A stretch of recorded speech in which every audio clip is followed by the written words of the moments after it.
We're thrilled to welcome serial entrepreneur Errik Anderson, founder and CEO of Alloy Therapeutics, to the show today. Thank you once again for joining us. To help host this episode, I'm joined by my colleague, Michael Bell. Let's kick things off. Errik, can you share a brief intro with us? Sure. My name is Errik Anderson. I'm the CEO and the founder of Alloy Therapeutics. I live in Hanover, New Hampshire, but we run a lab that operates across 5 different research sites and across a few different countries. Well, thank you for that, Errik. Before we dive too deep, can you provide a brief overview intro to Alloy for us as well? Sure. Alloy Therapeutics is a biotech ecosystem company, is how we describe it. So it is a company that provides platforms, services, and then venture studios, kind of in an integrated format of how we help the scientist entrepreneur go from an idea really to discovering and then ultimately developing a drug. So most people know us at Alloy Therapeutics for our first platform technology, which is a transgenic mouse that makes human antibodies for therapeutic antibody discovery. That's called the ATX-GX platform. But we actually operate across 5 other modalities, therapeutic modalities beyond antibodies. So we're just a company that's now in our 5th year, but it feels like I've been working on this for about 20 years at this point. I know you're in an exciting startup. Well, I'm going to pass it over to Michael to dive deeper into some of those questions, beginning with the origin of how Alloy really got started. Michael. Thank you, Chris. So as you mentioned, Alloy is a biotechnology ecosystem company, and you're building a network of collaborators amongst drug discovery teams to enable distribution and access to tools and insights across key modalities. So taking a step back, can you tell us a bit more about the genesis of Alloy? What would you say was the spark that started it all?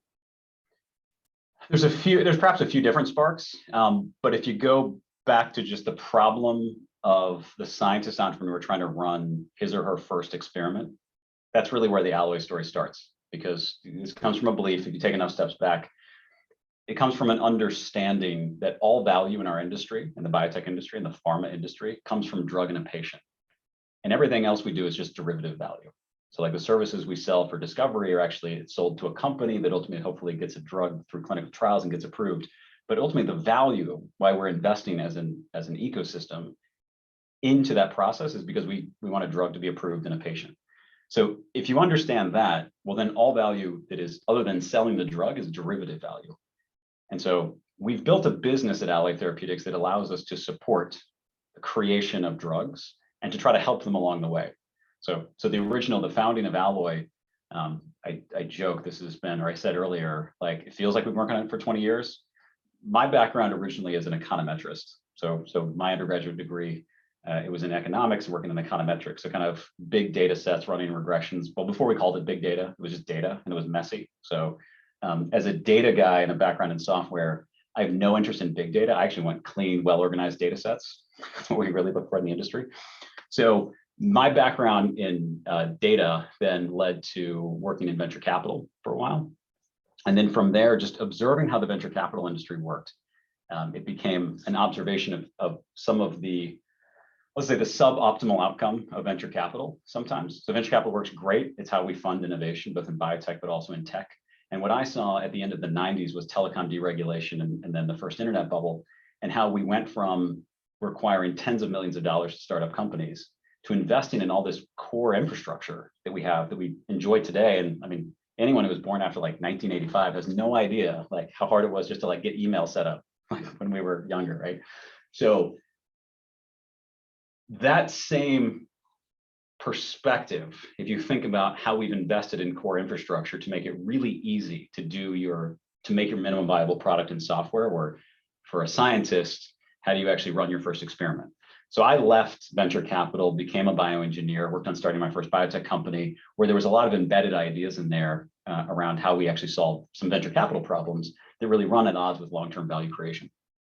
So all of that kind of leads ultimately to the model that is Alloy Therapeutics, where what we're really trying to do is to say, how do we make it really easy to run that first experiment? How do we generate data and really efficiently run our scientific experiments so that we can ultimately turn that into medicine? And we started with one technology platform, but the vision is to create an ecosystem of other like-minded folks who are making all of their technologies and their services available for a reasonable cost, predictably, over a very long time frame instead of trapping those into little proprietary silos, either inside small companies or inside big companies after they acquire small companies. So Alloy Therapeutics really started with, how do we solve the problem of the scientist entrepreneur, whether that person is in academia or that person is in a small biotech company, or even the great scientist entrepreneurs that are all over big pharma. But like every single day, there's incredibly talented scientists with great ideas of how to solve a disease, like a drug problem, creating a drug to actually treat a disease. How do we make it really efficient to run those first experiments? And so we built all of Alloy around platform services and venture studios to help support that. Thank you. Well, and to take another step deeper into that story, on the path of enabling the first experiments in a lot of these companies, can you walk us through the establishment of some of the first principles or first partnerships that you would have had to have established to get the company going? Sure. Well, in thinking about it as an ecosystem, it's worth noting that, in our name, like literally we have it on our coffee cups, like our name is Alloy Therapeutics because our model is to collaborate with everyone. So we have some provincial ideas at Alloy. One of them is that there's 7.8 billion people in the world, and we're all working together to defeat disease. So we truly think of ourselves as a company that collaborates to defeat disease. We have no competitors. If there is anyone out there that can do something better than us, that's great. We just want to work with them. And to the extent they don't want to work with us or they don't want to work with anyone else, well, then it's hard to collaborate, but that's their choice. We deeply respect everyone's property rights. We want to see them be successful. But if they can cure a disease before we or anyone else can, we're just super happy because that's the whole point here, is to make medicine. A world that we live in where all disease is cured and we no longer have a business helping people do that, I would love to live in that world, right? So those early collaborations, those early partnerships was really thinking about, how do we bring investor capital to the table in the right structure? How do we work with big pharma companies, small pharma companies? How do we work with academics? One of our first collaborations was with a top 10 pharma company who had inside their company, they had started working on the creation of a transgenic mouse platform. And so we as a company had already started, and we were building our own platform and thinking about how we would do it and starting the experiments. And into my lap falls a conversation with an executive at another pharma company who said, hey, we were thinking about trying to work with this other pharma company. We had a problem where we're talking to them about licensing a tech that they have internally, this mouse platform. And I was like, would you give them some advice? And so when I took the phone call, I thought it was just like a 30-minute favor that was going to be a waste of my time a little bit, like helping somebody out, giving some advice. And I get on the phone, and this big pharma company is describing that they have been working for 7 or 8 years at that point on building a transgenic mouse that had a full human antibody diversity in it. And being involved in the antibody field for a long time, I was like, whoa, wait, we know all the technologies. Like, where did this one come from? It was like an internal skunkworks project that was methodically created to be really high quality and to have freedom to operate. And it was just the story of the diligent scientific team inside. In this case, it was actually a really large company. And they had an amazing platform, something that was pretty close, but not quite finished and ready for commercialization. And the conversation went all the way up to the CEO of the division.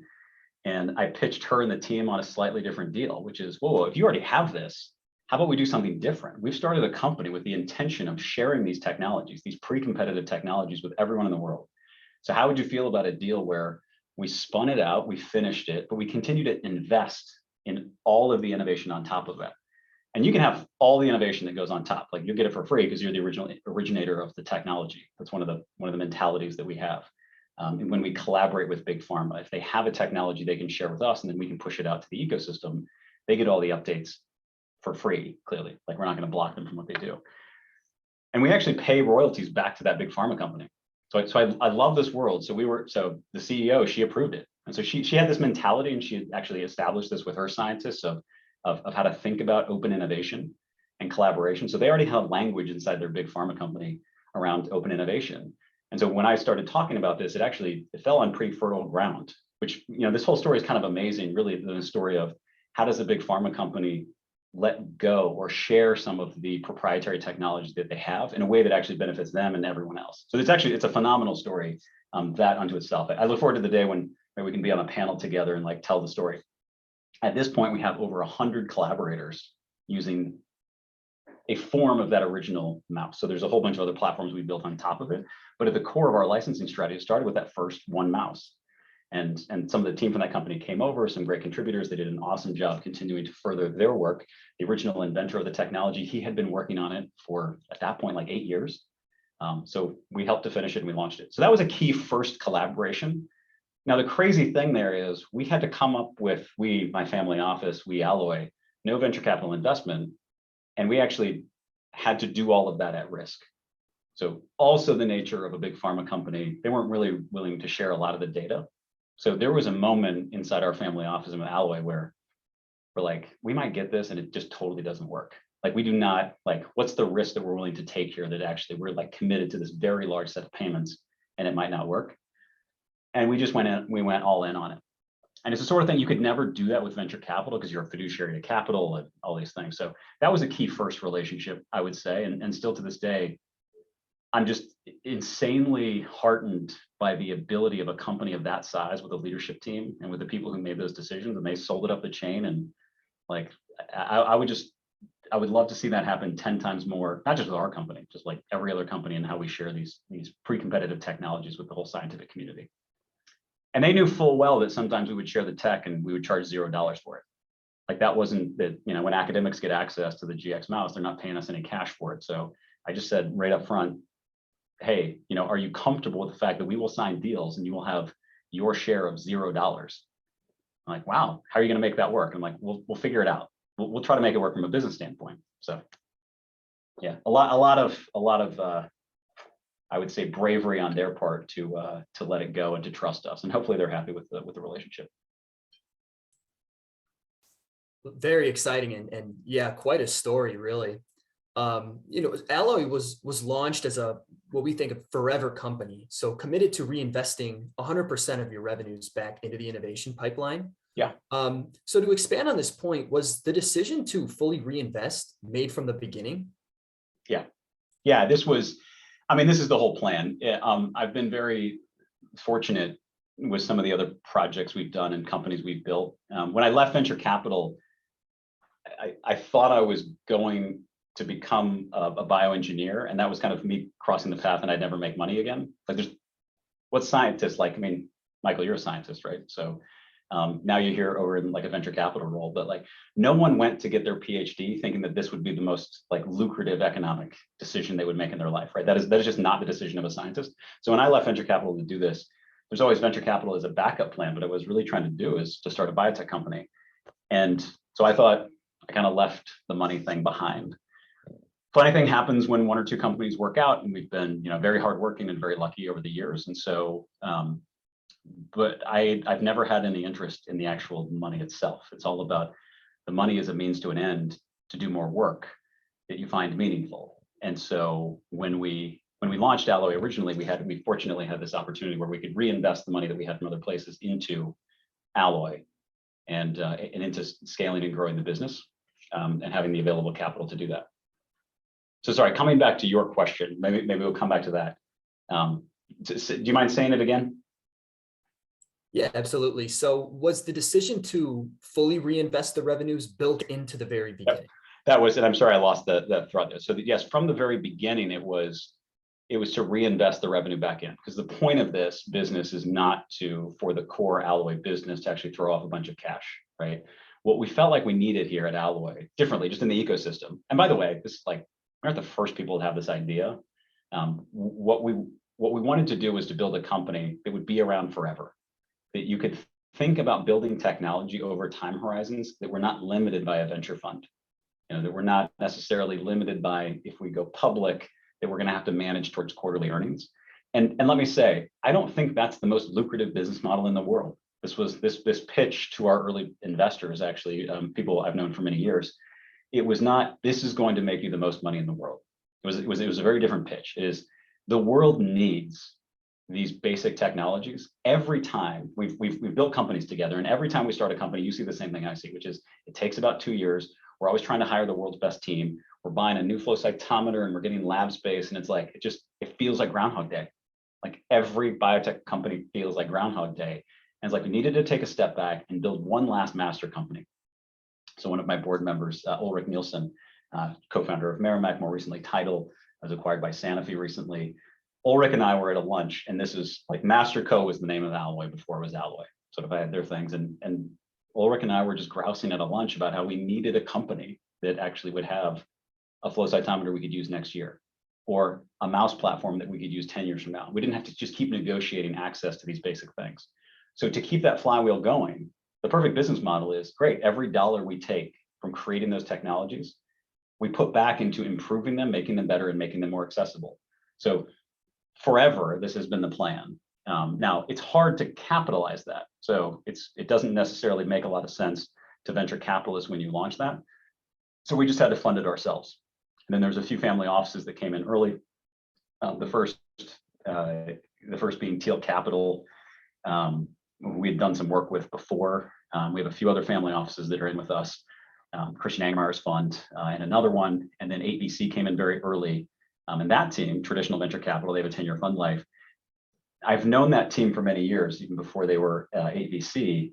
And they have a thesis around enabling technologies leading to better drugs that very much aligns with our thesis. And so I think they could see the vision of how the reinvestment of 100% of revenues back into innovation and access to innovation could actually make the overall ecosystem more efficient. And when you make an ecosystem more efficient, all the value in that ecosystem, of that efficiency in the ecosystem, accrues to the equity holders. Just think about, like, I'm just describing math, basically. Like, I'm like, that's not a crazy concept, but that's just the idea. If you can build a company really efficiently, if you can do your drug discovery really efficiently, if you can run your clinical trials efficiently, where does the value accrue? It's going to accrue to the equity holders of those companies that own drugs. Perfect. So guess what venture capital is in the business of? Making drug companies ultimately. And so what we want to do is to take all of the revenue that we collect, and we want to do more science with it. And so what the brand promise that we have when we work with big pharma companies, it's kind of crazy. So we work with the top 10 pharma, we work with a bunch of top 20 pharma companies. But when you work with one and you're talking to their scientists and their teams, and you say, hey, look, if you're paying us $5 million to do this thing, you know exactly where the money's going. We're a unique business model. 100% of that money, we are going to go back into R&D, improving the things that we're licensing to you today. And there's never a time when that money gets siphoned off to something else. Like we're built as a different business for that. And so part of being a forever company is also setting up your capital table and the corporate structure in a way that allows you to do that. So we do have a 3-class stock structure. There is one controlling class of stock that is held aside that will always control the company, and those shares cannot be sold. And so that's why the company will never be sold. So preferred investors own a class of stock, and then common shareholders actually own their own class of stock. And learning lessons from other great platform companies and other great companies that have a long-term vision. If you look at what Google did when they made their extra class of stock, where the common shares had no vote, but one of the problems they were solving was they were able to be generous with the equity, continue to get equity to their employees, but without those votes sort of adding up and changing the control dynamics of Google with the super class of voting stock that the Google founders have. So you learn these lessons. And you try to apply them. So it allows us to share the economic rights of whatever happens with the business with our team, while at the same time the control stays with the entity that lasts forever. So. Well, let's talk a bit more about making the systems more efficient. You said that Alloy has 3 different elements: platforms, services, and venture studios.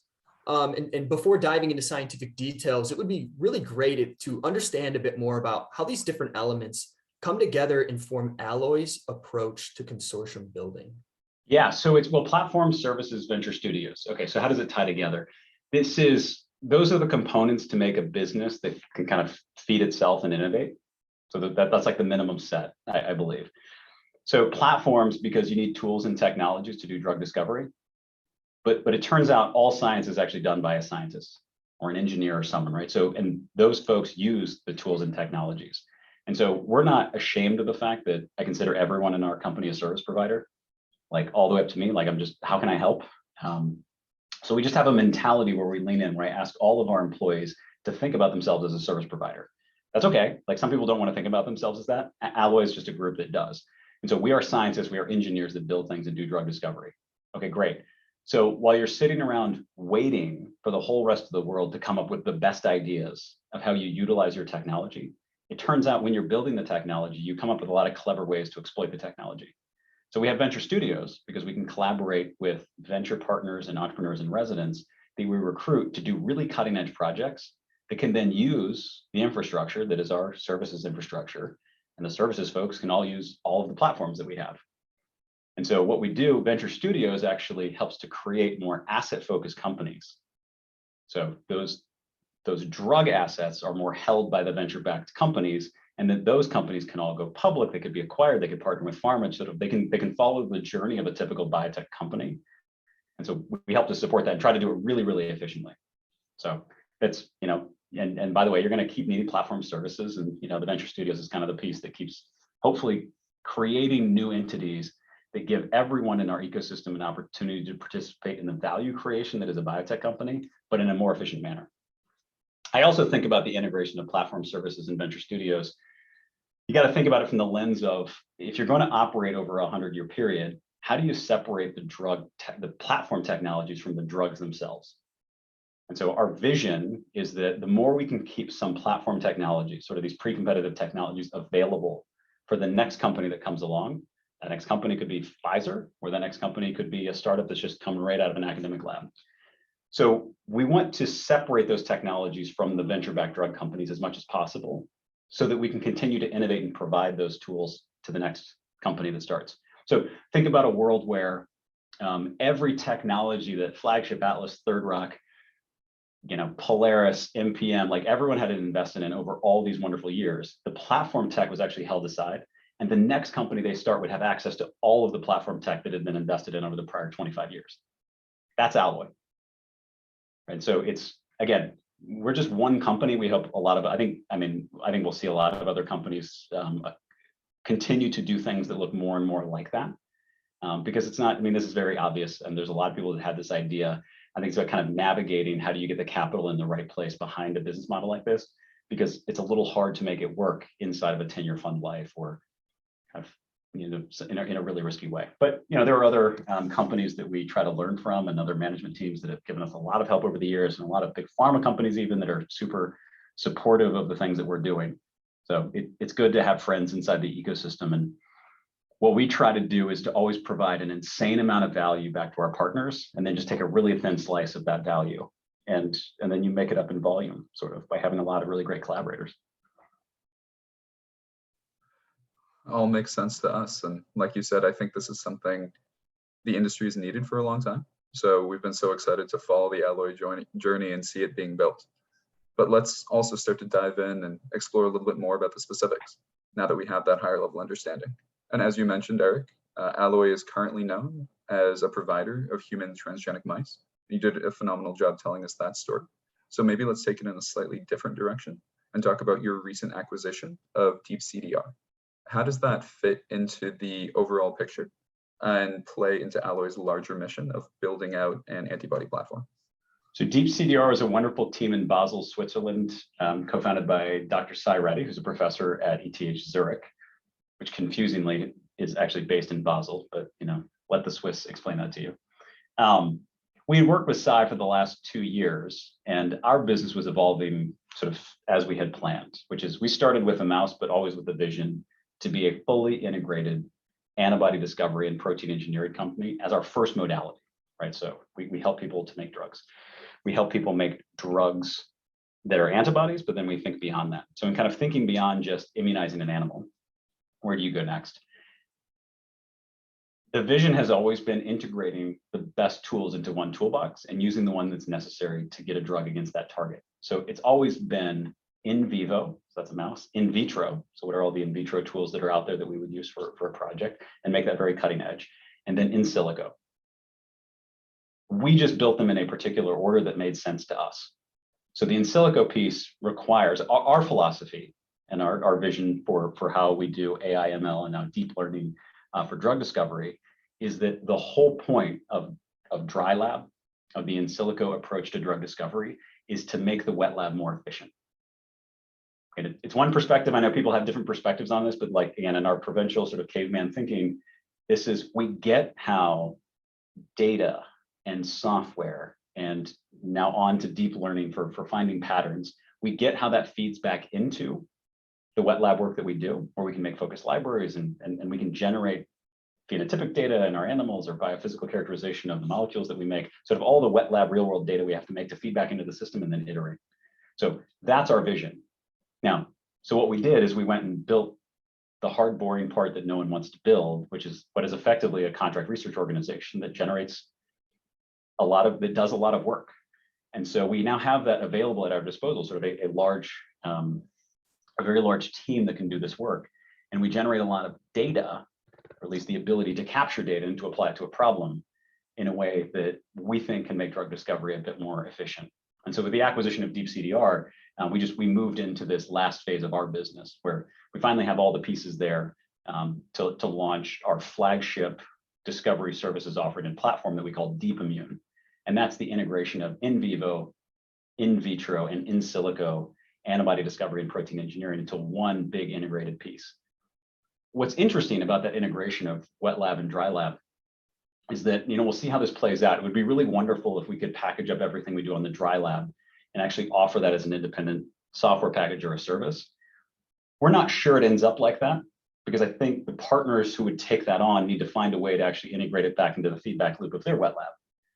And so our vision currently is to integrate these pieces, but then to still make that available to big pharma.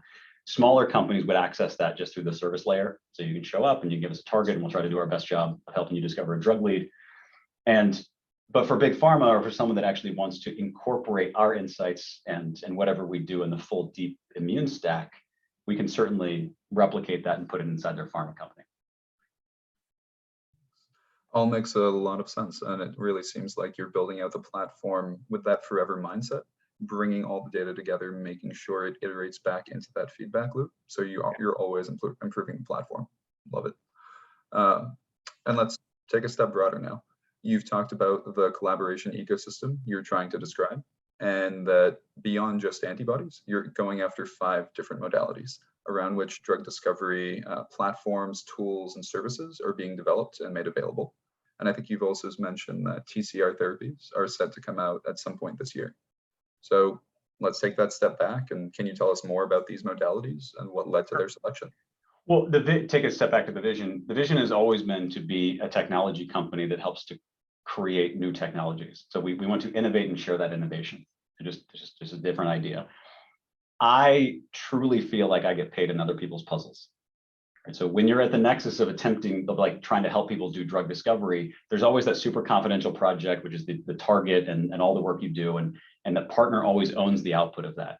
But what's really interesting is when someone gives you a problem that you're helping, like a drug discovery problem that you're helping with, it comes with the gift of like half a dozen other problems. But they just don't care if you solve it or not. Like there's nothing proprietary about it. It's like another pain in their ass of something else. And what's really interesting, if you approach that with the mentality of, we want to make new things that overall help people to do drug discovery and development more efficiently, you hear that from 5 or 6 different people, and you're like, hey, if we did that too, would that be useful to you? Like, should we do that? And so you bundle up these other problems, and then we keep adding on to whether it's a feature set of antibody discovery or it's like a whole new modality or new technologies. And that's the thing that's going to keep us going. That's why I'll run this company for the rest of my life, is because there's always something new to work on until we cure all disease. So at least from antibodies were our first modality. The vision has always been to be in other modalities. And so let me say, the vision for this scientifically, like all credit goes to Piotr Poprovich, who is our chief scientific officer. So Piotr and I have been working together actually all the way back to 2003 when I was in grad school. So we were both at the first biotech company where I was the co-founder, an amazing co-founding team, and then Piotr was part of the management team there. And since then, we've worked together at a few other companies, but this vision for what are the therapeutic areas we should be going after from a modality standpoint. And Piotr is certainly a genius in his own right. So sort of like I feel like we're always trying to keep up with Piotr. In his vision, antibodies, which really come from B cells, it was like, okay, so what are the other workhorses, and what else is in the clinic today? So it has, it's kind of a simple approach. You look at what everyone else actually has in the clinic, and we can go invent totally new modalities. But from a translational standpoint, it might be a little smarter to just try to make what everyone else is doing, make it more efficient, integrate the pieces. So to kind of take a systems engineering approach to this. So TCRs have always been on the map. You got a B cell and you got a T cell.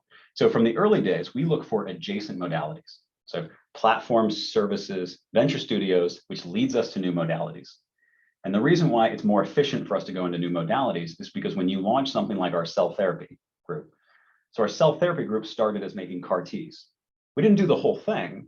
On the surface of a CAR T is a fragment of an antibody. So our early collaborations in cell therapy were like doing antibodies, engineered proteins, fragments of antibodies. But a funny thing happens when you start testing all of those antibodies, like the scFv in a CAR T format. You got to make the assay cascade, and now you're actually making CAR Ts to test them. And now you're in there and you're popping genes into a CAR T. Like maybe you can start thinking about the signaling domains. Like you got to do the transfection anyway. So you can kind of see how like you can start doing more and more there and sort of doing more engineering that unto itself could never be a company. But for us, it's just one incremental experiment because you've got the whole platform sort of paid for on an ongoing basis. So TCRs have been a vision for PIOT for a few years now. Last year, Dongxing Zha joined us as the CEO of Keyway TCR Discovery. So in the decentralized nature of how we think about this as Alloy, Alloy is a core brand, it's sort of the core company. But what we allow is all of our independent brands and companies in these teams to have a level of independence so they can grow up and they can be their own independent teams. And it really doesn't matter how much of it we own. So in that particular case, Keyway is a wholly owned part of Alloy. But Dongxing is the CEO of Keyway TCR Discovery. And that is the fully integrated TCR discovery. And so it's TCR mimics, which are just antibodies, and engineered TCR therapies. So under PIOT's leadership, that's all been, the pieces have been put in place over the last 2 years as an extension of what we do in antibodies. Dongxing joins last year. Now we have a CEO of Keyway, team starts getting recruited around it. That team is immediately leaning on the world-class protein analytics team that we have under Dr. Lucy Liu. So like everyone should have their own world-class analytics team under someone as good as Lucy. Okay, great. So like we don't have to rebuild that for Keyway because we built that first for Alloy Discovery Services over on the antibody side. That makes it really efficient to launch the next modality. So here we are in TCRs. The first TCR modality actually, so the first drug, engineered TCR therapy was just approved a few weeks ago. So it's amazing to see that milestone happen. A company called Immunocore, Bahija Jalal is the CEO of that company. You kind of see the team that's there and they've been working on that for many years. That's exciting to see because a TCR mimic is just an antibody, but it's an antibody that binds to an MHC peptide and it can bind in a really specific way. So one of the downsides of TCRs is they bind kind of weakly, like low affinity. This is just generally, this is like TCR science. So is it okay if do you want to hear this? Yeah, okay. So absolutely, please. Normally, so the way a T cell works, so normally that interaction between the T cell receptor and the MHC is kind of is a low affinity interaction. Now an antibody is worth a lot because you actually have a really high affinity, highly specific interaction. And that's the antibody is the workhorse of the B cell, right? An antibody is a B cell receptor that's soluble for those folks who aren't dialed into that perhaps. I feel like the whole world has learned so much about antibodies in the last 2 years with COVID. If there's no other gift of the COVID is like, we've all become like wonderful immunologists over the last few years. So there you are, a TCR mimic is an antibody that binds to an MHC peptide complex. And so we can do this in a highly specific way. Now that's just an antibody. We already do that, but the tools you build and the stack you build to actually do that really well is actually going to look different than your typical antibody project. And we're able to add that on. So those tools, especially on the in silico and the in vitro side, look a little bit different. But then everything down to like reagent generation looks different. You need stable antigen to do the discovery effort. But then over on that, and finally, when you're testing the drugs, the TCRs at the end, you're looking at specificity also as a form of safety. So you want to make sure the drug binds very specifically to the MHC peptide that doesn't cross-react with other tissues where you have that same peptide fragment presented and sort of like a shared epitope. So you start building all of the kind of the models to test that and the tools to test large libraries, and then you have to generate phenotypic data, like the biophysical characterization of that and the phenotypic data of cross-reactivity and specificity. Well, once you've built all of that, now you've got like a fully integrated platform that hopefully works really well to discover new TCR therapies, TCR mimics and engineered TCRs. So that's how we got into TCRs. We also, the other modalities work, and I mentioned cell therapies. Again, we're not building a huge cell therapy company, but what we will look to do is to build enabling technologies that help other cell therapy companies. So it might be something as simple as like a single patent on an activating domain in a CAR T. Cool. Our bias is to make every technology available with the appropriate level of exclusivity. which is one of our mantras around Alloy, the appropriate level of exclusivity. If you're like, what does that mean? Like, well, we know a drug, like a composition of matter of a drug, needs to be exclusive to one company in order to justify the investment in commercializing the drug, running the clinical trials, commercializing it. Like, look, if anyone thinks otherwise, like, just, I'm happy to discuss this and debate it. Like, it's really expensive and it's really risky. And if this was easy, we would have cured everything by now. So there is an element of like, somebody has to own a drug. And the deal we make is that you're able to commercialize that drug under patent for a certain period of time. That's kind of the deal we have around intellectual property. We can debate from a policy standpoint whether it should be 20 years or something else. That's an awesome debate. It's just a social contract between innovative companies and the rest of the world, sort of, and I guess the government, really. So there we are. We are sitting there trying to license everything with the appropriate level of exclusivity. Our Alloy GX mouse platform, our philosophy is, look, everyone in the world could use it, and in no way diminishes the value of the GX mouse. If nothing else, you actually see these incredible network effects. So whether you like it or not, every time you use the Alloy mouse, when you ask us a question, you're like, we have questions all the time. We have over 100 partners. Many of them use the mouse. And so they're asking a question of like, hey, have you ever seen this thing? Sometimes the answer is no. We're like, we're not referring them to a FAQ or they're like, no, we've never seen that before. That's interesting. So we might run an experiment, how we make something more efficient. And like, just because someone asked a question about how our mouse works, we're a little bit better at using it. So the next time someone asks, so you have these like weird network effects, but then something more magical happens, which is the sub-users who are using it in a particular way start talking to each other, which we encourage, and we try to support the use of our tools by other CROs. So we actually, what some people don't know is we actually have 28 certified service providers that use our mouse. We let them use it, and we don't charge them anything to use it. The customers come in, they've licensed the GX mouse. They don't have to work with our discovery services team. They can use it themselves, or they can work with another CRO. And it's kind of like people shake their head and like, whoa, wait, but you're a CRO. It's like, yeah, but we're going to work on a handful of projects. We want to be a small team. So we're trying really hard to stay under 100 people. So there's just a certain amount of capacity we have to work on projects. And we only get scale through our collaborations. Like this is by having a hard engineering constraint of only 100 employees, if you want to have an impact on the world and you can't hire more than 100 people, you have to think about your business model differently. And so in order for us to get scale, we have to have this decentralized approach. We are not building a $100 billion company in Alloy. Like, apologies to our investors, like the core Alloy will never be big. That's the point though. The diaspora is the point. We want everyone who comes in and learns what we do at some point to think, how do I leave? How do I make my own business to leverage this ecosystem that can grow up with its own hopes and dreams and fears, and venture capital coming in and the public market supporting it, and maybe an acquisition by pharma and their own patients. And like, that's a story and a journey that like every team has to go on themselves. And I can't hold that many stories in my head, right? I'm a simple person. We make tools and technologies and try to support others. But what I know when you're building a drug company, and anyone who's ever tried to start a company or even worked at a drug company, even when it's big, you know how much work goes into getting everything right. If anything in that process is done wrong, you might screw something up and that drug never gets approved, which is a very sad story for the patients who would otherwise have benefited from it if we could have got our shit together and made sure it works. So you need to have that independence, and those folks need to own the upside, and there has to be that alignment of incentives. And we want to see every one of those companies and every one of those projects succeed. And if we end up with a thin slice of it for something like, look, we're totally happy. And like that's enough to keep going at our core business model, which is reinvesting 100% of our revenues back into innovation and access to innovation. The corollary to that is over the 100-year time frame, we have 5 objectives and key results. We use OKRs to manage our company. We have 5 top-level OKRs that the whole company knows. And one of them is to make $1 of profit over the long run. That's it. It's not $1 billion. It's not $1 million. It's like, just don't lose money, make $1 of profit. So reinvest 100% of your revenues in innovation and access to innovation. Try really hard to get to $1 of profit so that we control our scientific destiny. And then we can just keep doing what we do and what we love to do, which is science, engineering, helping other people make medicine. I could listen to you keep going for the next hour. This is phenomenal. Sorry for the long answer. No, my apologies. No, this is amazing.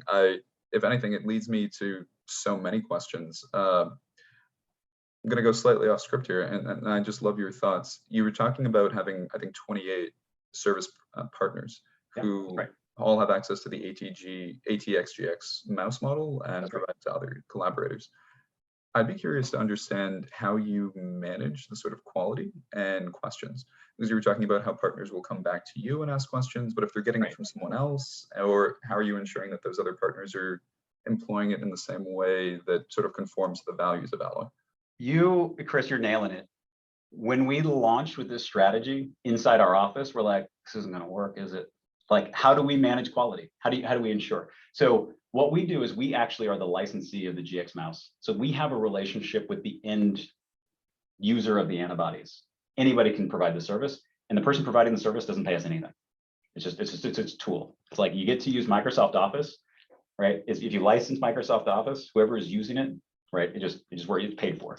The way that we think about that is the end user is the drug company, not the CRO who sits in between. So we view it as our job to try to help those CROs be successful. So when there's a problem with a project, the drug company may call us, but sometimes the CRO calls us. Hopefully the CRO calls us early. And so we have staffed a team internally of all of our scientists and project managers that when there's a company, we try to help. Sometimes we give advice, sometimes we run experiments. Sometimes we do a redo of the whole campaign internally. We have done cases where we actually just redid a campaign that another service provider did that didn't work out. And by the way, through no fault of the mouse, or it's just kind of like it didn't work out. But we want everyone to be successful. And so we're like, okay, we'll do that one. That's why we maintain a certain capacity of discovery services at all time, so that we can step in and try to help someone who's trying to make a drug against a disease and thinking about a patient. Like, so quality is, I mean, there are, in that set of certified CROs, there are some that are much more sophisticated, and there are some that's like the core facility inside a great academic institution. So as you can imagine, like even the people who are seeking their help look a little bit different. If it's an academic going to a core facility, it looks a little different than like a top 20 pharma company going to one of the largest CROs in the world who might use our mouse. So that's just a different interaction. So some people need more help than others. What's crazy about our business model, crazy to investors perhaps, I love our investors because they have embraced this model from day one, and they continue to be supportive of this. So like, I don't think I'll get fired by saying this, but we spend money to ensure that people are successful, even though we don't have revenue tied to it. So one of the things from day one, one of the values at Alloy is that we seek to be generous when others are needy, greedy, or fearful, just as a principle. And that's, so Warren Buffett said something similar. So he gave great advice. So this actually, I didn't make this up, right? Warren Buffett gave great advice in saying in equities, you should be greedy when others are fearful, and vice versa. Basically, buy low, sell high. If the whole market's in a bubble, you should sell, hold cash, wait for it to collapse, and then buy, which Berkshire Hathaway does a pretty good job of. That, my wife and I, when we were talking about this, before Alloy was built, and we were running our family office, and we were working on supporting other entrepreneurially minded folks building for-profit businesses that make the world a better place. That's the mandate for our family office that my wife and I started. I didn't come from any money. I grew up on a farm in Western Kansas. So this is the whole family office thing, or having some money is a little bit weird. So we decided as a family that we would not just invest our money, but we would actually build capacity to help others achieve what they wanted to do. And so everything in our family office is really about community development, community building. And as we're talking about the sort of business that we were running, we came to this discussion around, I don't want to be greedy when others are fearful, and vice versa. Like, this is not how we treat each other as a family. Like, this is not how we treat our children, quite the opposite. And it came from this discussion around how we treat our children. Wouldn't it be great to have a company that was actually able to work as a company, like function, like continue to be in existence 100 years from now, that had a different mentality, which didn't seek to exploit someone when they were fearful. When my kids are afraid, I try to help them, right? When they're feeling greedy, I try to approach them and like, it's a bit of a teaching moment, right? It's like, so we seek to be generous when others are needy, greedy, or fearful as a mantra at Alloy. And so when you're doing business development or you're at the bench, it's the same philosophy. You're approaching that with a servant leader mindset, and you're saying, how can I help? How can I understand what's going on here? And is there anything that we have that can help? Whether it's some advice, some attention, maybe it's doing something at the bench, maybe it's providing capital. Oftentimes it's actually not the capital that's really the biggest problem. Usually it's something else. It's actually like doing real work. So. Oh, this is amazing. I love hearing a little bit more about the culture you're building at Alloy and how you're tying that into family values, which is something I think that a lot of companies talk about, but don't necessarily make as clear a part of the way they execute and build the company. Well, I mean, to cut everyone a lot of slack, it's hard to do culture at scale.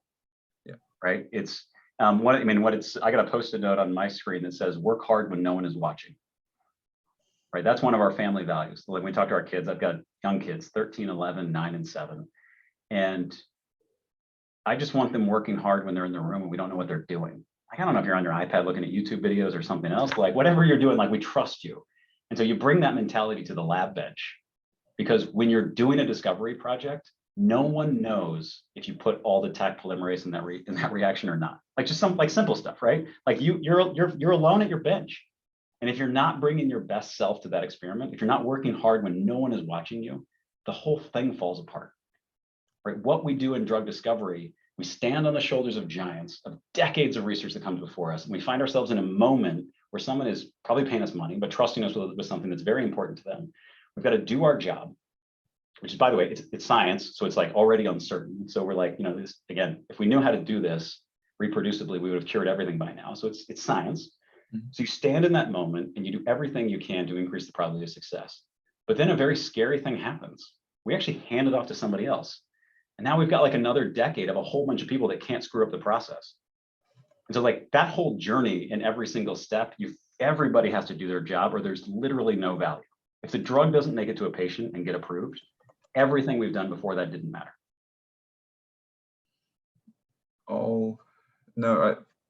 You've definitely distilled the essence of the healthcare ecosystem. Our goal is to help patients. And I think that I want to pass it back to Michael, just to ask a little bit more about some of Alloy's successes. If we had more time, trust me, I'd love to dive into this forever. I'm happy to go as long as you need. Yeah. Agreed.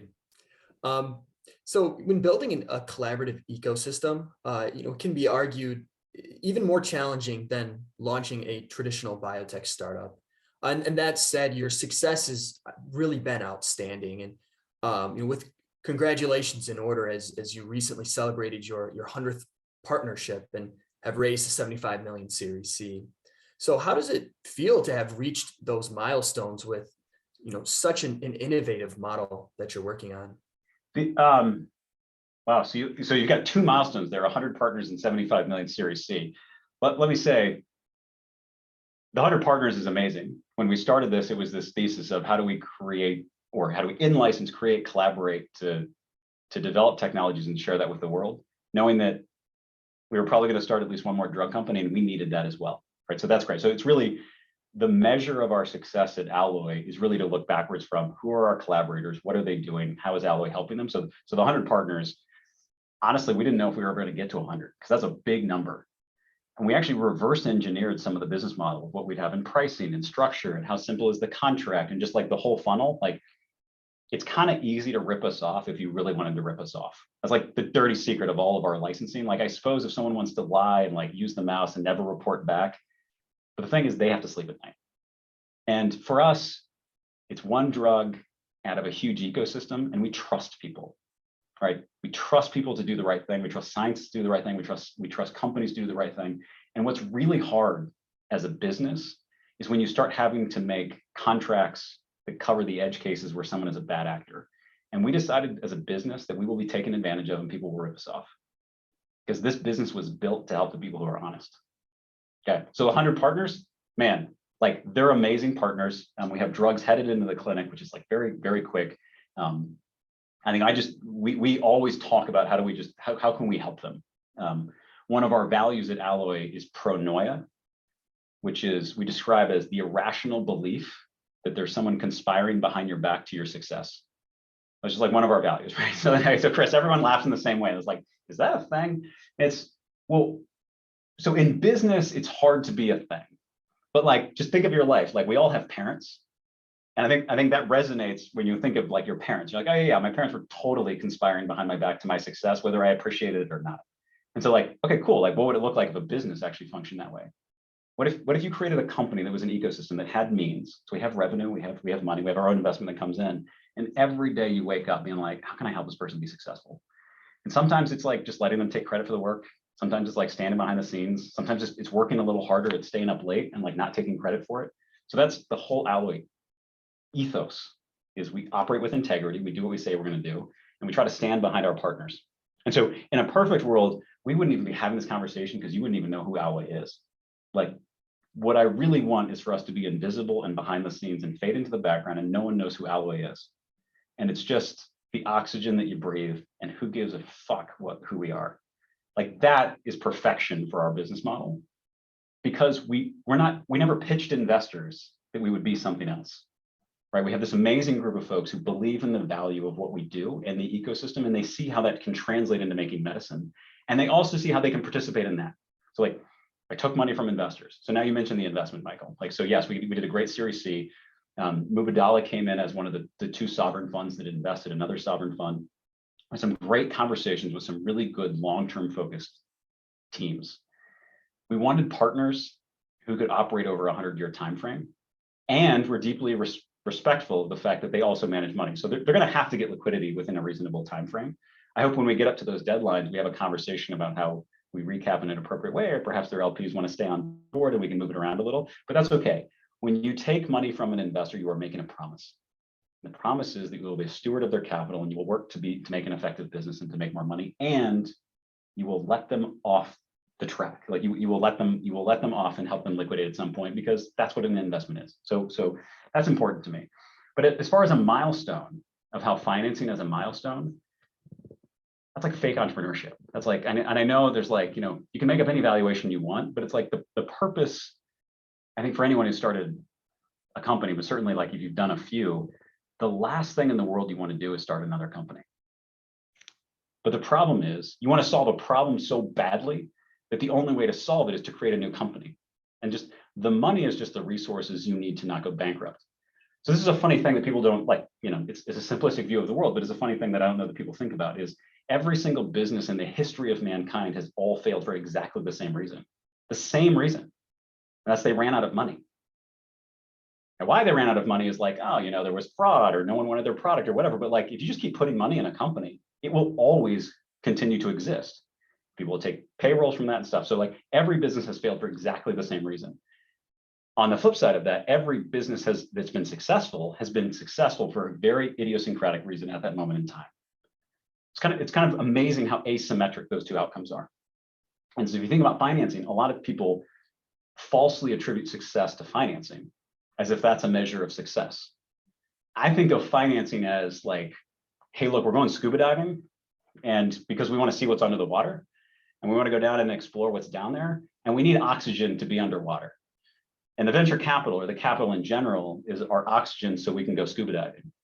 But if you think the whole point is oxygen, there's no fucking point of going underwater. You should just stay on the shore and live a good life and not worry about scuba diving, if the point is to have oxygen. So when we do a startup, you got to remember, like, there's a whole point to the company we're doing, because startups are hard, right? And small companies are hard, big companies are hard to run, but when you're resource limited and you're capital limited, it's even harder. So fundraising is not a success milestone. Fundraising is necessary to fund a dream and to execute against a plan. And so the best part of that for me is that we have a group of investors who believe in our plan and who believe in our dream. And we're in a bit of a structure where because of the controlling stock that we have and kind of the three-tier stock structure, our investors know that they can't force us to sell the company, because we're going to be around forever as an independent company. Now we could go public, because that wouldn't change the control dynamic, but we can't actually sell this business and change what we're doing. So we're going to help our investors to make sure that it's a really good investment, because they have trusted us with their capital. But at the same time, I deeply respect the fact that they're on board with a business that plans to be around for 100 years. And that if we manage our money well, and we deliver a lot of value to the ecosystem, to the industry, we can hopefully still be around in 10, 20, 30, or 100 years. Well, that's a great perspective, and it's been really quite a pleasure listening to you explain your rationale when approaching, how to think about the point of the company and where financing really fits into the greater mission. And so having kind of explained some of the recent developments and the history of Alloy, as well as the mission today and where it stands, we would love to kind of pivot a bit to the future and chat about, what's coming next for Alloy. What's coming next? We talked about the 6 modalities. So you'll see us executing across genetic medicines. We have our antisense oligonucleotide core that's built up in San Francisco and in Boston. So antibodies, TCRs, and TCR mimics, genetic medicines, starting with ASOs. That's available for collaboration. We're using that for internal companies today. We're dogfooding, just like we did last year with TCRs, we're dogfooding ASOs this year with venture studios companies. Hopefully that's available externally next year. Cell therapy, we already have collaborations in that, but perhaps it grows over time. We have drug delivery as a modality broadly defined. So that includes our blood-brain barrier technology. It also includes Fc engineering, but also viral and non-viral delivery. And then finally, peptides. So peptides as a modality, the way we lean in on peptides today is really peptide antibody or peptide protein conjugates. Thinking kind of like it's an adjacent modality, right? We currently have partnerships in every one of those areas except for viral, because we as scientists look at that. And let me say, like, truly, when I say we, it's like I am the spokesperson for like this incredible group of scientists who we work with. And as I mentioned before, Piotr Bobrovich is really the brains behind the scientific operation. I feel really lucky to be his partner and to have built some things together. And so a lot of what I do is reading papers and keeping up with Piotr and the rest of the team. And so the vision over there, we've never found something in the viral space where we felt like we could be useful. Like the world's doing a lot of work and there's a lot of great companies, and like we just never had a clever idea. But non-viral, we've got some ideas that we think are clever, some ways to collaborate. And so we're working across all 6 of those modalities. So what's next? Maybe to take it down to antibodies, where we do a lot of work. It's this integration of in vitro, in vivo, and in silico. So it's the machine learning and deep learning effort that then becomes integrated into all the data you generate as a feedback cycle. So our view is that at the end of the day, all biology is wet. And so the dry lab is great, but it makes the wet lab more efficient. And so we want to integrate those pieces. And so we're actively working, more and more with the infrastructure companies that think about dry lab. So these are like everything from like software, actually, and like that type of so non-biotech infrastructure. So that's interesting. How do we bring their expertise to bear in what is a really meaningful and important problem? As much as we need GPUs to mine Bitcoin, we also use that to design new drugs, which is cool, right? So to help to try to bring together that expertise in a way that actually supports the creation of new technology and new drugs with that technology is awesome. So because we're a collaborator that operates across an infinite time horizon, and we can always let someone take the value ahead of us. That's the power of operating across an infinite time horizon. If your liquidity horizon is 10 years, cool. We'll take years 11 through 100, right? If it's 3 years, like great, like how do we structure around this? So we're taking years 4, 5, or 6. Like how do we be generous when others are needy, greedy, or fearful? Like we can use it with structure and time because we can play with that variable a little bit differently than the constraints of other companies. So we feel lucky that we have a team and we have investors that allow us to play with that variable that is time. So what's next? The integration of dry lab and wet lab. And for us to work with these dry lab native, these software native platforms who are building a lot of incredible insights and technologies that are generating hypothesis, and they need to marry that to the wet lab. They need the real world data. And so we can help probably get them running, or at least help discover one or more different drugs. And we can do that in joint ventures, and we both co-own the asset through our venture studios or something else, but it's a bit of an independent effort, and we just want to see other people succeed in the thing that they do really well. And we don't have to be everything to everyone, but we would like everyone to have access to the best tools and technologies over time. And so we love it when our collaborators are successful, even on other adjacent technologies. And so that's probably next on the antibody side.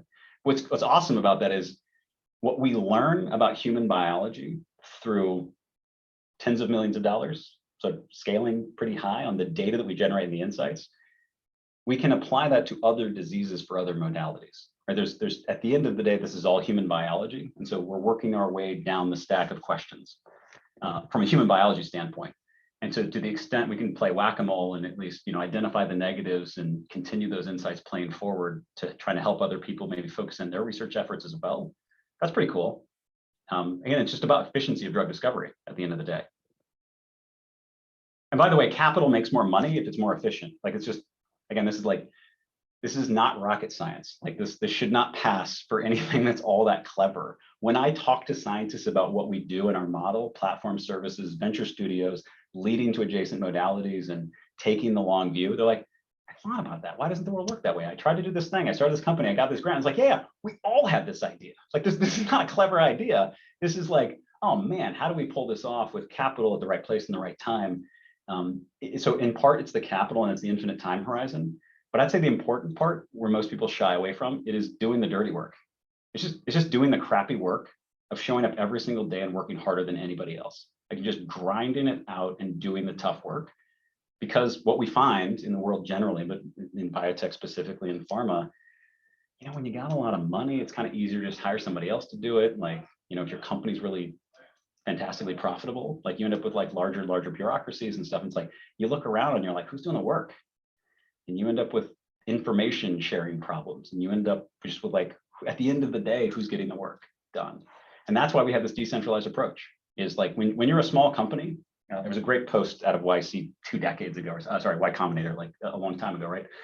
And it was this idea that like, when you're like a 2-person company, you have a pretty good sense of who's creating the value, right? The bigger and bigger that gets, you start to wonder how much value you are contributing, even though you know what you do every day.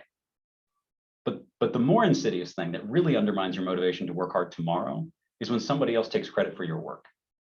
I don't know how to fix that. I don't know how to solve that, but I do observe that smaller teams that are decentralized, that can hang their own name outside and say, this is mine, and we did this. We're a team of 5, we're a team of 10, we're a team of 20, that they can have their own culture and they can look each other in the eyes and they can say, this is ours. Like that's what we're doing with things like Keyway TCR discovery. So as that's successful, all credit to Dangxing on that. And he's got to give credit to Piotr and some other teams that are contributing to it, but like Keyway is not Alloy. So if we had called that Alloy TCR discovery, everyone would have assumed it like had anything to do with me. Right? It's like when you're the founder of the company, like it's like you get way too much credit for what happens. I mean, founder, the co-founder, it doesn't matter. Like we tell these origin stories and like it's crazy. You grow to be like 100,000 person company and like whoever's the CEO of the company gets like a lot of credit. It's crazy. Solution. You have a 20 or 30 person company that you support with all of your resources and let them be their own thing. Forget, it doesn't matter who owns what, but like there's a culture and there's a people and they know and they will get credit for it.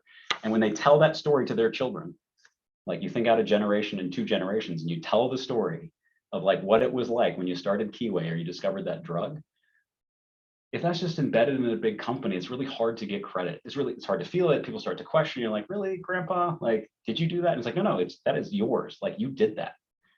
No one asked the question is like, yeah, but what % of the cap table do you have? Who the fuck? Right? So I think there's a lot of, at the end of the day, again, come back to the thesis of our family office. We were trying to build communities where like, if you imagine a world where you have all of the money, like we live in this world of perfect abundance, like this hypothetical world. And so you have all the money. Like, what do you do with that? Like, why do you get out of bed and why do you do something? So, right, in the world of perfect abundance, our belief, our strategy is that you'll spend all of your money on healthcare and entertainment. And we define entertainment at our family office as anything more than what you need to survive. It's a way to frame it. It's when we talk about it with our family, when we talk about it with others, when we think about community development, it's like, look, we live at a wonderful time in a wonderful place in America, and that we actually have a lot. And like we've got food on the table and we live in a lot of sort of safety and it's not perfect abundance and certainly not for everyone. Like not everyone has enough, but how do we increase efficiency that we can get enough for everybody? So if you hypothetically live in that world, where do you spend your money? Well, you'll spend all of your money on medicine. If you or a loved one or even a pet is sick, like if you have excess cash that really is just in the entertainment bucket, you will spend that on healthcare. So that's a good long-term strategy. It's also, it feels good that you can innovate things where if you make a drug or a technology and it results in medicine, guess what? That medicine is going to work 200,000 years from now. Because these are biological problems where our DNA is not changing fast enough for those to become irrelevant. So if you're a scientist working in drug development, you are every day doing things that might be useful like hundreds of thousands of years from now. That's a great use of your time, right? There's like something fundamentally rewarding about what we do in biotech and what we do in big pharma. So we want to lean in and enable people to do more of that. We think that's a good use of folks' time. And then over on the family office, the entertainment piece is about really building community. And so it's about so if you have excess cash and there's nothing to spend it on today, great. How do you build those experiences that connect people with their communities and with their families? and allow them to grow up and sort of tell the story of their own family, and work backwards from, what does a good obituary look like? What does it look like to tell that story when you're at Thanksgiving, when you're 75 or 80 years old? Like, what do you want that to look like? And I'd love it if a lot of what we do is just helping people to actualize what's important to them, so that they can work backwards from that good outcome. And like, if you're not working in biotech, it's totally fine, right? Like, how can we help is our philosophy. We just, because we have some skills around protein engineering, about antibodies, around all these things, like this is just, and we find this to be a pretty good way to spend our time that we find meaningful. As we come to a close, a few rapid fire questions. And you've been offering insights throughout the episode, but we would love to get your thoughts on what advice you have for current and future founders looking to launch the next breakthrough biotech startup. There's like so much advice out there that I think is really good. It might not all be good in the moment. So like the advice I would give to a founder or an entrepreneur. So maybe some straightforward pieces of advice. When things are going well, work harder. When things are not going well, take a pause, take a nap, like, invert what most people do. Because when you have that momentum and things are working and you're getting shit done, lean in on that. Like follow the goodness and like get your team like to do more and do it good. And then ease off the throttle when things aren't working. Take a break, recalibrate, do your thing. That'd be a very specific and tactical piece of advice because everyone gets to that. The other thing is just to remember that as a founder or as an entrepreneur, just remember that you're not alone. That like, if you guys know a lot of founders, you talk to them. And so I think one of the hardest things as a founder, everyone lives this, but like at the end of the day, you probably started a company because you really care about the problem, right? It's like super frustrating. You really want, so there's like so much passion embedded in there, and everyone gets to the point in every even successful company where there's a part of that story where nothing was working, right? And it feels bad. And it's like, who are you going to talk to? You feel alone. And sometimes your investors are like breathing down your neck and otherwise, and you feel alone. And I would just to remember in that moment that there's a lot of other people who have felt that way, if not just as a founder, but also have felt that way at some other part of their life. That's like a really normal human emotion to feel. And in that moment, you should reach out. Your family, your friends, your co-founders, maybe to your investors, express a bit of a humanity. You're nothing but human. I love how Adam Grant talks about imposter thoughts, not imposter syndrome. Everybody has imposter thoughts. That's okay. The person who doesn't have imposter thoughts is an a-hole, because that's the person who doesn't prepare for a meeting. It's like Michael Jordan had imposter thoughts every single day, which is why he trained so hard to be a great athlete. That's an imposter thought. I don't know if I'm going to win this game. I should probably work harder because game day is coming up. Like that's normal in biotech, and it's normal for a founder as well. So just like try to recalibrate, and just recognize and just know that you are not alone, and this is not weird, and that like even if the company doesn't work out, that's not who you are. That like it's okay. Companies will fail. Like you can be disappointed. You care so much about the problem, but like get to the other side of that, and then figure out how to come back on platform and figure out how to get something done. We know at Alloy that our business model works. So perhaps I would leave with this, is that at the end of the day, this insight comes from existential psychology. So let me just say, I didn't invent this. You just kind of look for other wisdom.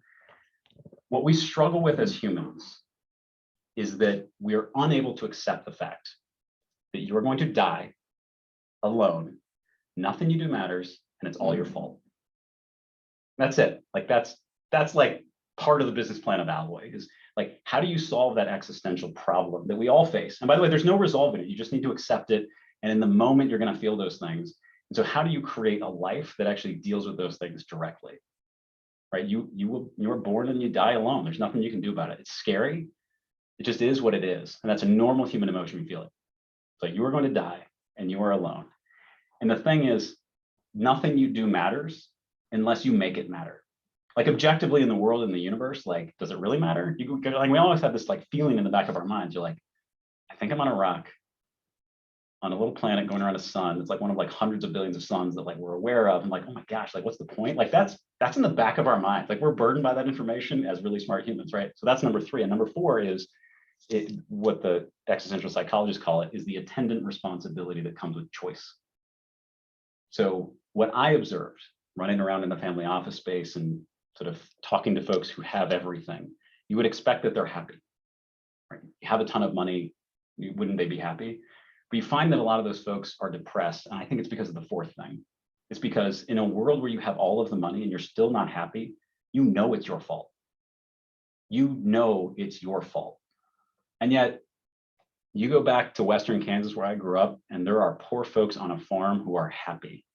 And they're playing dominoes and cards. And look, we can all have like great healthcare and like more access to money and everything else. But I know objectively from how I grew up, those people are happy and they have wonderful lives and they have wonderful families who support them. And they live a life. It's wonderful. And that you just got to remember that. Sorry to get emotional. No, that's a really great note to end on, and a lot of, I think, a lot of good reminders for the audience. So thank you. As we wrap up, do you have any other closing thoughts? No, I think we covered a lot. If you have any other questions, I'm happy to answer them or, riff on something. So do you feel like, anything left open that you wanted to cover? Oh, I mean, I could quite honestly keep going for the next hour. So this is, I want to be respectful of your time. I mean, I'd love to dive into your thoughts on the consortium model for applying some biology to sustainability, or how automation is going to be coming into the space. You've talked about the wet lab being the focus. Sure. As we design new technologies, how is that going to change Alloy's business model and the platforms? Cool. Let's pick up there. Automation. It's all about efficiency. So the meta thesis makes sense. If you can automate something you're doing, it's about, so what are you automating? It's about making the scientists more efficient. So you can't think about it as like eliminating jobs. It's like, how do we actually run more experiments for the same dollars? So that one, like, however we can automate, I also, we got to view software as a form of automation. It can be like thinking automation. It can do things that we can't otherwise do. Machine learning, deep learning is things that we can't do, but it is a form of automation. So yeah, totally. We should do more of that. It's all about efficiency. And Michael, feel free to jump in here. I think we're at the unscripted part of the conversation where we just go back. Michael, you're getting your master's. Like, what are you thinking about in your master's at Columbia right now? Well, I've been really inspired by just the breadth of your understanding and how connected it really is to your philosophy. Like you've been able to translate the way you think and view the world into this amazing company, which is really doing just that. And it's very clear that you really genuinely believe this stuff, right? Like it's not a sales pitch, it's not promotion. And I mean, it really shows in what you're saying.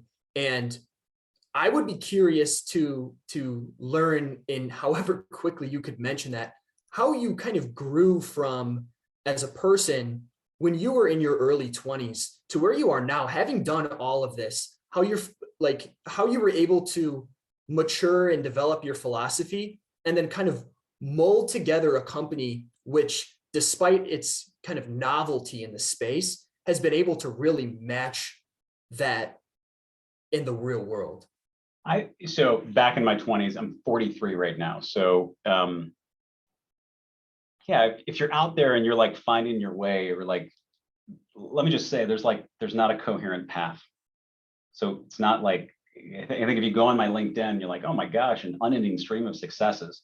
Well, hey, dum-dums, I don't put all of my failures on LinkedIn. But I do work on 3 or 4 things simultaneously for my entire life. So that's a hack. Like always work on more than one thing. Why am I at this place? It is entirely because I have been surrounded by really good people who care, who have given me a lot. Mentorship, sometimes tough love, sometimes like that a-hole boss who is just like, I don't get this, but you know what? They live a whole life. They go home and they have kids, and they're like, you got to see them as a person, like living in a world that has the same 4 existential problems that we all have. And everybody in the world wants to get home to their family and not feel alone at the end of the day. And so I've had my share of tough relationships. I've had my share of really amazing relationships and everything in between. I think to just take a step back and recognize that everything that I know has come from somebody and something else. right? Like the world feeds me data and you try to make sense of it. You try to understand how humans work. You try to understand how like inside my head, how things are motivating me or demotivating me to do something. My first venture-backed biotech company, I had a really good co-founder. He's still around. Like he's great. He's still running the company. And we had our ups and downs as a couple, right? Like any founding team. But when I reflect about over the time, right? So he was my PI, was a real source of inspiration with the way that he thinks about problems, a real big source of innovation. And we worked together for many years, and we shared an office for many years. And then, we got to a point where we weren't together in the same office, and we weren't going to be working together. But when I reflect back on that, right, there's positive and negative, like any relationship. And on net, it's far more positive, far more positive, the things that I've learned through that interaction and the relationship that we have and the things that we built together. We started 5 companies together. So it's like, it wasn't even just like one thing. We were kind of share vision and model and stuff. And so relationships like that can be complicated over a long period of time, especially when you have really hard charging people who are really passionate about what they do, are still net positive, because at the end of the day, we want kind of the same thing. I know we want the same things, right? And so if you can understand people through the lens of just the simplicity of like what they want in their life, like we act out in weird ways sometimes. So if I'm wrong about Alloy, I'm wrong about everything, like in like a worldview.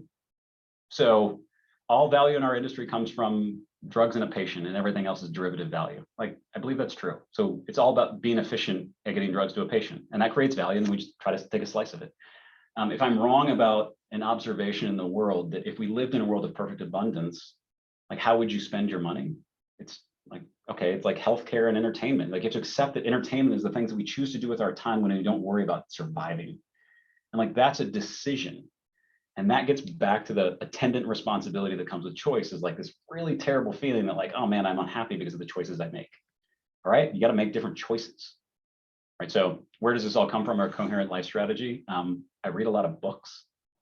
Like that's like something you should always be reading that different book, no matter what you're doing. And there's a lot of people that give that advice.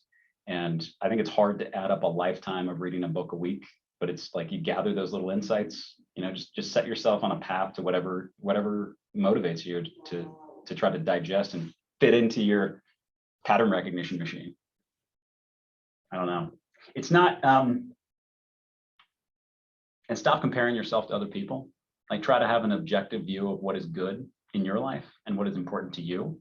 It's good to compare because it gives you good insight into what how you should be behaving and everything else. But at the end of the day, like you can probably take a step back and decide if this is good or bad, like what you have and what you don't have and what's important to you. And, don't get too tangled up in what other people have. It keeps you sane. I also live in a place where we intentionally, are not in the middle of a lot of other hubbub, right? We live a very simple life. I've got 4 wonderful children and they are my first priority. At Alloy, I ask everyone to make Alloy their second priority. Like just explicitly, when you come in, it's like, I need you to be in a place in your life where you can make Alloy your second priority, because we take what we do really seriously. It comes back to that work hard when no one's watching, and like we're in a moment where we've got a job to do and somebody trusts us with a lot of things. We can't screw it up.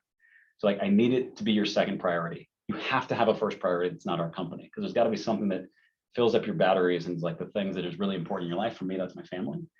And you know what? You start making some serious choices about your trade-offs when you're like, that's kind of not Alloy or my family. Like, am I going to do it today? You start like when the busier you get and the more responsibility you take on, you start shedding other things that like you didn't even know were hobbies before. But anyone who's a parent gets this, right? You have 1 kid and you're like, oh man, I'm like not doing some of my hobbies. By the time you have 4 kids, you're like, I didn't even know that was a hobby. Like I thought that was like necessary to my livelihood. But if you think about what's your priorities, what's Thanksgiving going to look like when you're 75? Like invest all of your time and energy into that picture of where you want to be.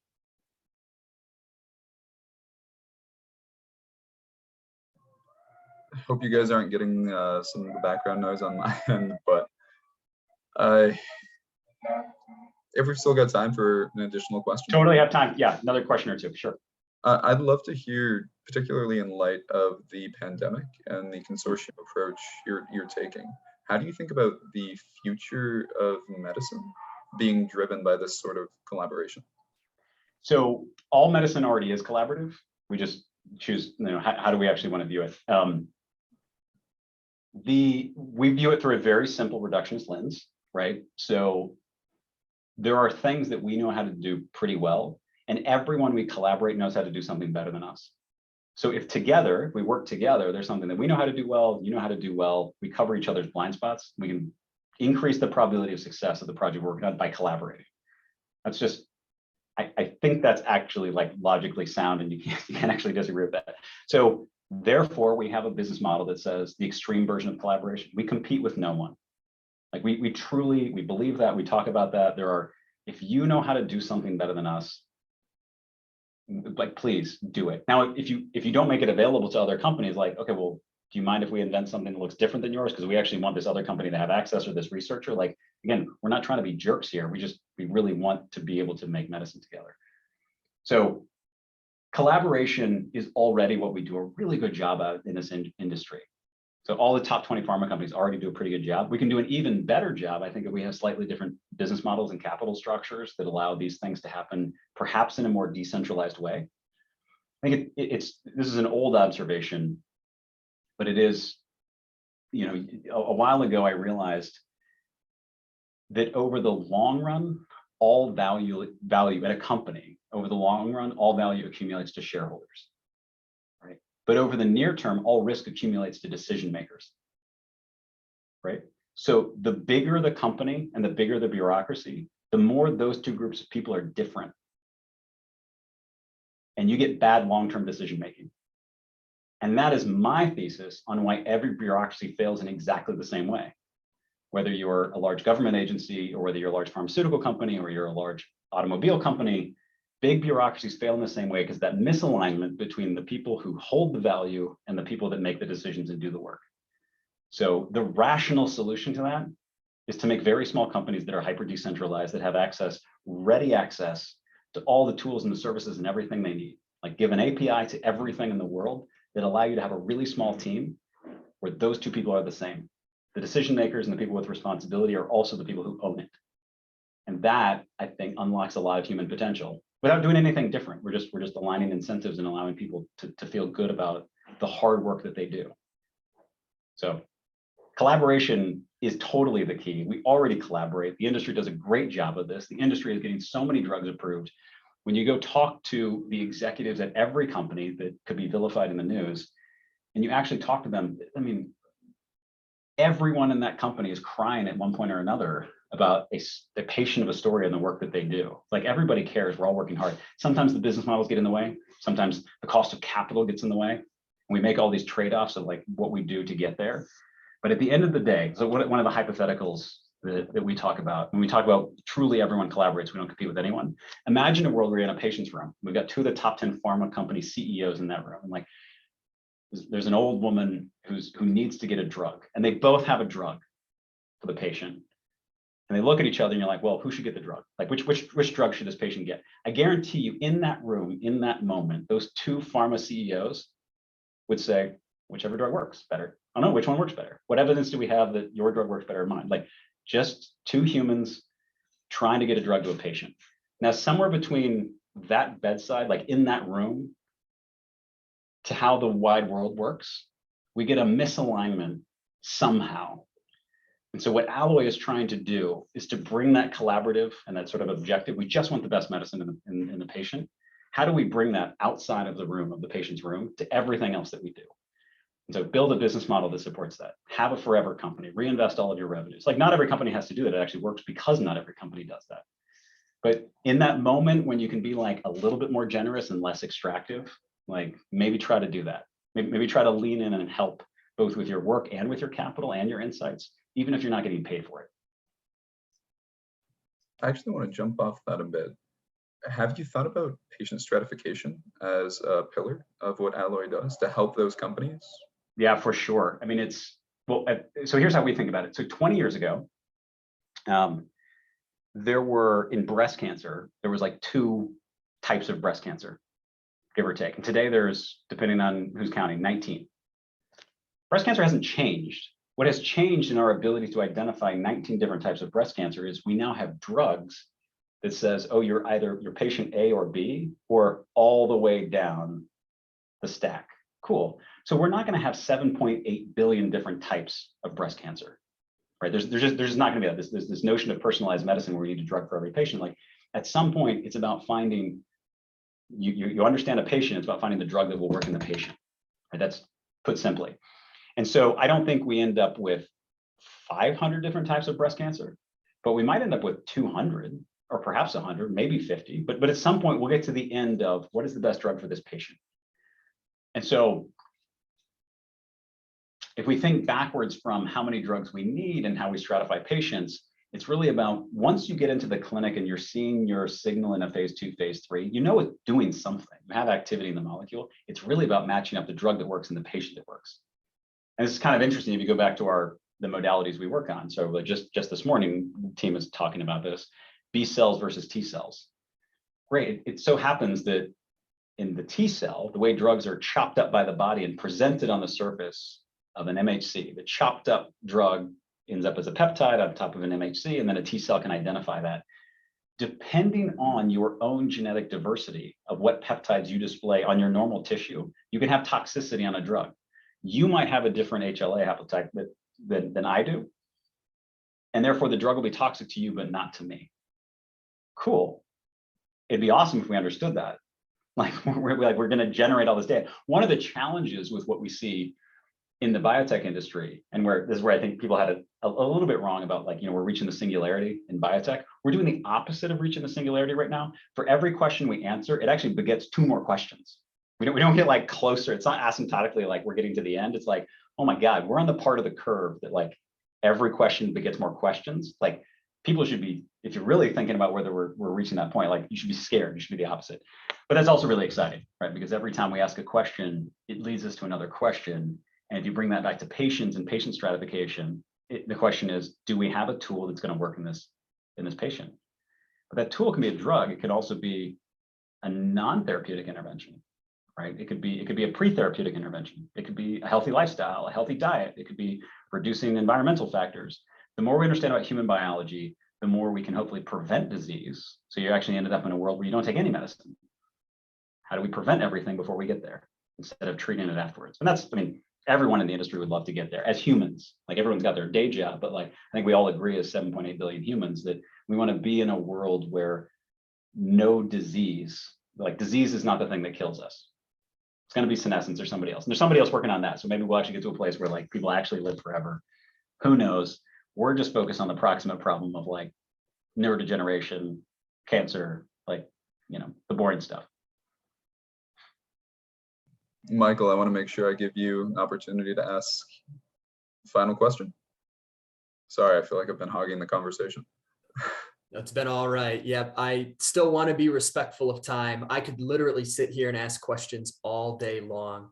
But I'll pivot it back to as like a student, and a question that's relevant for me as I'm trying to embark on a career in this space. Errik, how did you balance in your kind of quest to get to where you are, digging really deep and specializing in a particular area, and then also staying broad enough so that you can help to oversee, efforts that are spanning across therapeutic areas, modalities, et cetera?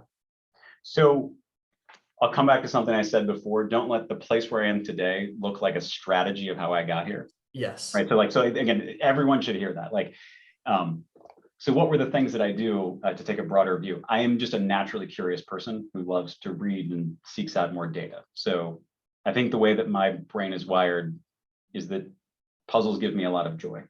So just like, I'm just wired like that, for better or worse. The downside to that is my mind never shuts off. Like I actually don't sleep many hours at night. I don't recommend that as a strategy. I really wish I could sleep more hours at night, but it just so happens that I wake up after a few hours and then I'm doing something. So perhaps the difference is like, I have habits where I'm out of bed and at my desk within 60 seconds, and you're like trying to refocus that energy into something that's productive or reading a book or doing something. So what were the things that I was doing to take the broader view? When I left venture capital and I had a great venture capital experience, I feel really lucky in the late 90s, early 2000s when I graduated, joined a great team at Lehman Brothers Venture Capital, a great group of managing directors and other partners and the teammates we had there. We had external third-party capital. So we were embedded in an investment bank, but actually we were fiduciary to capital. So it was great. It was this environment where I could learn a lot.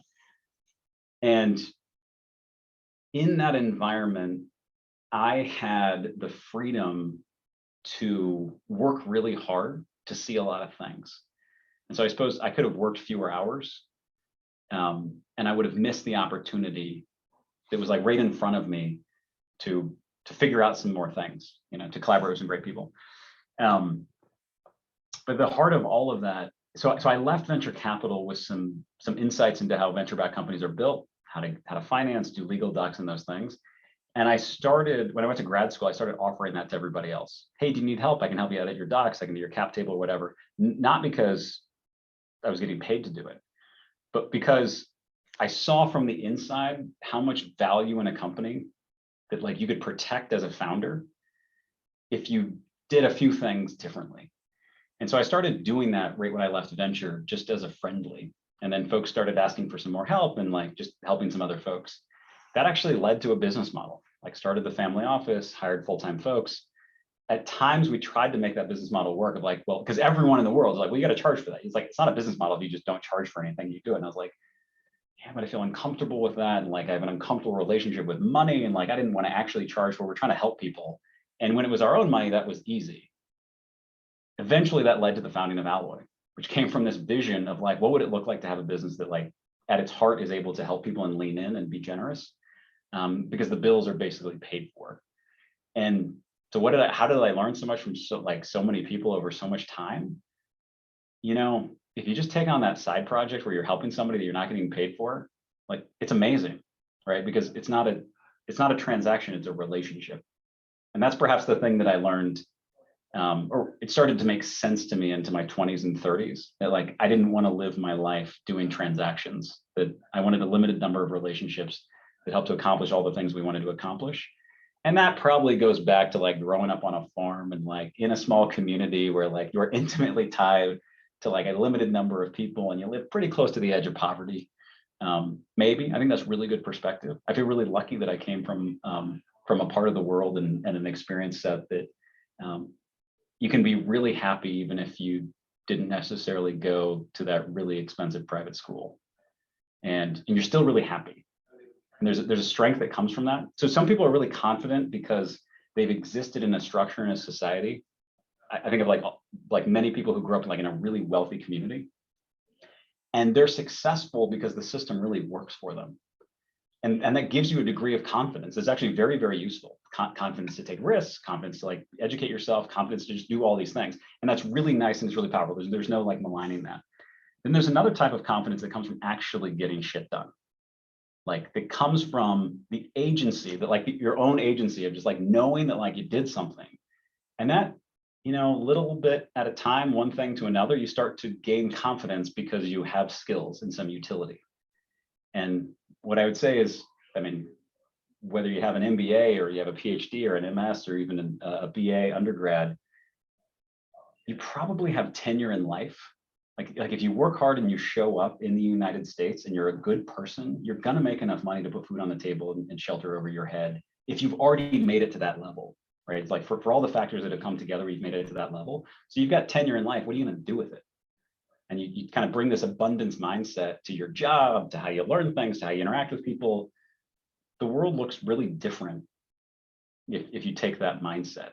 Sorry, maybe it does. So to me, it looks a little different by taking that mindset, perhaps. And so I learned a lot in my 20s and 30s and my 40s. I'll learn from the rest of my life from all of the people I spend time with.